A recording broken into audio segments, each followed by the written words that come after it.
harus tenang.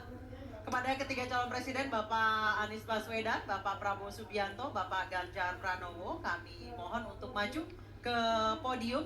Segmen ke-6 ini adalah segmen terakhir di mana para calon presiden akan menyampaikan pernyataan penutup. Dan kesempatan pertama kami berikan kepada calon presiden nomor urut 2, Bapak Prabowo Subianto menyampaikan pernyataan penutupnya dalam waktu 2 menit. Kami persilahkan Pak Prabowo Subianto. Saudara-saudara sekalian, kita patut bersyukur bahwa dalam beberapa dasawarsa ini negara kita terhindar dari konflik bersenjata dengan negara asing. Ini berkat kepemimpinan dan kenegarawanan pemimpin-pemimpin kita. Untuk itu, saya ucapkan terima kasih dan saya mengajak kita semua mengucapkan terima kasih kepada semua pemimpin dan presiden kita terdahulu.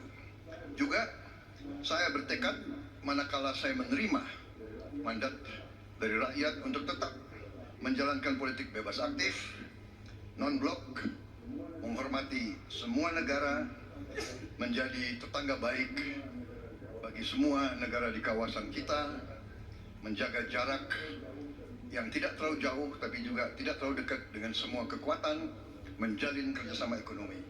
Saya juga ucapkan terima kasih dan mengajak semuanya mengucapkan terima kasih kepada seluruh prajurit TNI dan Polri dan ASN di seluruh Indonesia yang telah bekerja keras untuk menjaga kita sehingga kita seperti sekarang siap untuk tinggal landas, siap untuk bangkit menjadi negara maju. Kita perlu untuk mempertahankan sistem yang sudah baik. Saya akan teruskan TNI dan Polri tetap berada langsung di bawah kendali Presiden untuk mempercepat reaksi dan memperpendek rentang kendali dan rentang komando. Saya juga akan memperbaiki kesejahteraan dan kualitas hidup TNI, Polri, dan ASN secara signifikan. Saya mengajak semua bangsa bersatu, rukun, dengan kerukunan, dengan persatuan, kita akan jadi kuat. Waktu habis. Terima kasih. Pak Prabowo Subianto, terima kasih. Baik, selanjutnya kami berikan kesempatan. Baik, oke, tenang dulu. Kami berikan kesempatan untuk calon presiden nomor urut 3 Bapak Ganjar Pranowo untuk menyampaikan pernyataan penutup. Waktu Bapak 2 menit, silakan. Terima kasih. Untuk mengakhiri ini tentu saja saya ingin membacakan kembali data, saya khawatir kita keliru. Kalau dari buku Himpunan RKAKL 2019-2004, anggaran Kementerian Pertahanan 2019 107,158, 2020 127,358, 2021 136,996 triliun. Ada peningkatan. Maksud saya agar kita tidak keliru pada soal data. Dan capaian IMF kita dari data lakibnya Kemenko Polhukam yang dipublish secara terbuka, karena kami tidak bisa mendapatkan data dari Kemenhan secara terbuka, maka minimum essential force kita memang kemungkinan akan berat untuk bisa terpenuhi. Maka Bapak Ibu, dalam konteks politik luar negeri kita, maka otonomi strategis menjadi begitu penting untuk meredefinisi dari politik kita yang bebas aktif.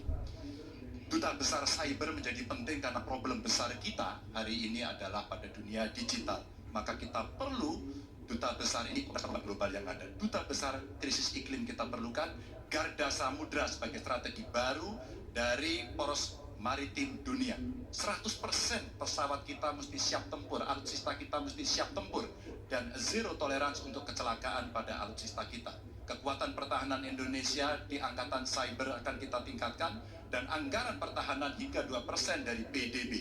Keamanan mendorong pada profesionalisme kepolisian yang mau tidak mau harus kita lakukan. Badan Cyber Polri kita dorong sampai satuan baru di setiap Polda untuk TPPO, kekerasan terhadap perempuan dan anak. Tentu kesejahteraan prajurit dan keluarga menjadi begitu penting untuk mendapatkan perhatian. Dan beasiswa kuliah untuk anak prajurit dan bayangkara yang membutuhkan perlu kita lakukan. Indonesia Garda Samudra. We are Waktu Groot. habis, Bapak Ganjar Pranowo. Oke, tenang dulu. Baik, kesempatan berikutnya kami berikan pada calon presiden nomor 1, Bapak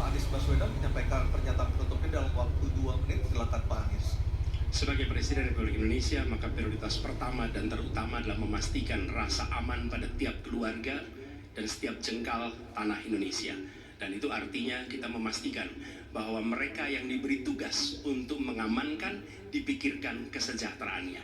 Memastikan bahwa kenaikan gaji tiap tahun, memastikan mereka punya rumah dinas, memastikan kesejahteraannya aman, sehingga mereka bisa konsentrasi. Siapa itu? TNI, Polri, termasuk ASN di bidang pertahanan. Itu kunci nomor satu. Yang kedua, ketika kita berbicara tentang menjaga keamanan, maka kita juga berbicara tentang bagaimana pelibatan kita di dalam kancah internasional. Presiden akan menjadi panglima diplomasi dunia Indonesia di tingkat dunia. Hadir, mewarnai, membawa nilai-nilai Indonesia. Dan seperti juga di debat ini, tidak banyak ruang diberikan untuk berbicara di forum global. 2 menit, 3 menit itulah waktunya. Tapi di situ seninya, bagaimana kompleks gagasan, kompleks ide disampaikan secara lugas. Dan ketika Indonesia menyampaikan posisinya tegas, maka kita tidak akan ragu.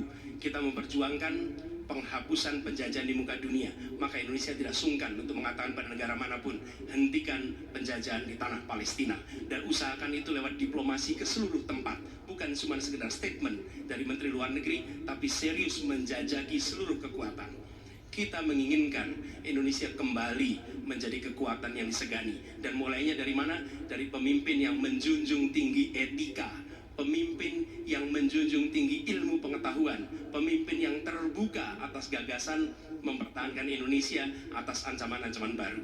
Dan itu artinya kita hadir di berbagai wilayah di dalam pertemuan-pertemuan global membawa aspirasi Indonesia. Kita kirim pesan, we will no longer absence. Indonesia will be presence and Indonesia will color the world.